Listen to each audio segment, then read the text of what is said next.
It was a crisp autumn morning when a young man hurriedly hopped onto the early train.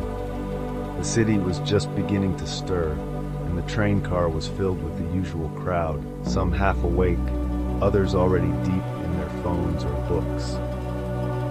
He found a spot near the door and stood, holding the metal pole with one hand, trying to balance his cup of coffee in the other. The train moved, its wheels clicking rhythmically against the track, and the scent of morning rush filled the air. Across from him, by the window, sat an older gentleman with a weathered face, his clothes neat but well worn, as if he'd lived many lives in them. He looked out the window, lost in thought, occasionally glancing down at a small newspaper he was holding in his lap.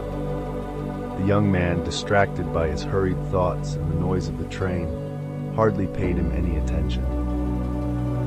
At the next stop, a few more passengers piled in, and the train car became crowded. People moved quickly, trying to secure seats and avoid being jostled. The young man found himself pressed into the corner, barely able to move, as several people crowded into the small space around him. A woman with large shopping bags stood next to him, her bags brushing against his side every time the train swayed. The bags weren't small, there were at least 5 of them, stuffed with who knows what, and they seemed to have a life of their own, swinging back and forth with every bump of the train. After a few minutes of awkward shifting, the woman squeezed herself into the space beside the older gentleman, who had been sitting quietly by the window. The young man watched as she settled into the seat, her bags tumbling onto the floor in front of her. She was a big woman, and she seemed to take up more than her share of space, pushing her bags and herself into the small area beside the older man. The young man felt his frustration rise. It wasn't just that she had taken the seat beside the older gentleman. He could deal with that. It was the way she had unconsciously jostled him and made him feel cramped. His patience, which had already been thinning, was now fully stretched. Every time the train swayed or turned, the bags seemed to knock into him. His irritation began to bubble up, but he told himself he would be getting off soon enough. Yet, even though the train ride was short, his growing discomfort made it feel like an eternity. He clenched his jaw and looked around, but no one else seemed bothered. Some were asleep, others were buried in their newspapers or phones, oblivious to the uncomfortable situation. As the train continued its journey, the young man's irritation only grew, and he shifted in place as if trying to find a more comfortable position. The woman beside him didn't seem to notice his discomfort, and her bags continued to knock into him with every movement. Finally, unable to hold it in anymore, the young man spoke up, though his voice was sharp. "Excuse me," he said, addressing the woman beside him. "Your bags are constantly hitting me. Could you move them?" The woman turned toward him slowly, looking surprised at first, as if she hadn't realized the inconvenience she had caused. She was about to apologize when the older gentleman sitting by the window turned his head, his eyes warm and understanding. The young man expected the older man to be annoyed by the disruption too, but instead, he smiled gently and spoke in a soft voice. "It's okay, son. Don't let the little things bother you," the old man said, his tone soothing. "I'm sure it wasn't intentional. You'll feel better if you let it go." The young man, somewhat taken aback, looked at the older man, wondering why he wasn't as annoyed as he was. After all, the train ride was still a good 15 minutes, and the discomfort of the bags hitting him every few seconds was enough to drive anyone crazy.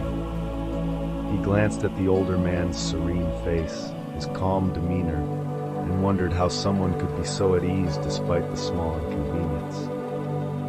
"Why aren't you angry?" the young man asked, almost in disbelief. "She's been hitting me with her bags this whole time. Aren't you bothered?" The older man chuckled softly, a knowing smile playing at the edges of his lips. He adjusted his newspaper, folding it neatly placing it on the seat beside him. Well, young man, life is filled with moments just like this, moments that seem irritating, frustrating, or unfair. But in the grand scheme of things, they don't matter much, do they? The young man furrowed his brows, unsure of what the older man meant. He had always been quick to react, quick to judge, and quick to let his frustrations show. But here was this older man, sitting calmly, offering a perspective that the young man had never considered. You see, the older man continued, we all have limited time on this earth. Every moment we spend stressing over something small, something like a bag brushing against us, a comment we didn't like, or even a grumpy neighbor, we're giving away a piece of that precious time. And when we're gone, those little moments of annoyance won't matter. What will matter is how we spent our time, how we chose to respond to life's challenges, and whether we allowed the little things to rob us of our peace. The young man was quiet for a moment, reflecting on the words. He glanced at the woman beside him, still engrossed in her phone, unaware of the conversation happening beside her. He thought about all the times he'd let his temper get the best of him. At work, with friends, with strangers, and how he regretted it afterward. But here was this old man, calmly sitting, offering wisdom that seemed so simple, yet so profound. I've been angry a lot lately, the young man admitted, almost to himself. I get upset over small things, and it's exhausting, but I don't know how to stop. The older man nodded as if he had heard this before. It's not easy. The world seems to push us toward anger and frustration. But peace, true peace, comes from letting go of things that don't matter, realizing that most of the time we're on a journey, and the time we spend with each person, with each situation, is so brief. What's worth holding on to? The things that bring us peace and happiness, or the things that steal our joy? The young man looked at the older man, his words sinking in. You're right, it's just hard sometimes. The older man smiled warmly. It is, but you can start with small steps. Take a deep breath when something bothers you. Ask yourself, is this worth my peace? If the answer is no, then let it go. You'll be surprised at how much lighter you feel.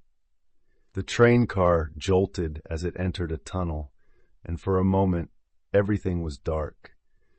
When the lights flickered back on, the young man found himself thinking deeply. He looked at the woman with the bags again. He could feel the annoyance still simmering inside him, but instead of reacting, he took a deep breath and let it go. The bags continued to bump into him, but somehow it didn't feel as important anymore. As the train approached his stop, the young man stood, ready to get off. But before he could exit, he turned to the older man. Thank you, he said sincerely. I didn't expect this conversation, but I think I've learned something important today. The older man nodded, his eyes twinkling with a quiet wisdom. Remember, young man, life is like this train ride. The journey is brief, and there will always be bumps along the way.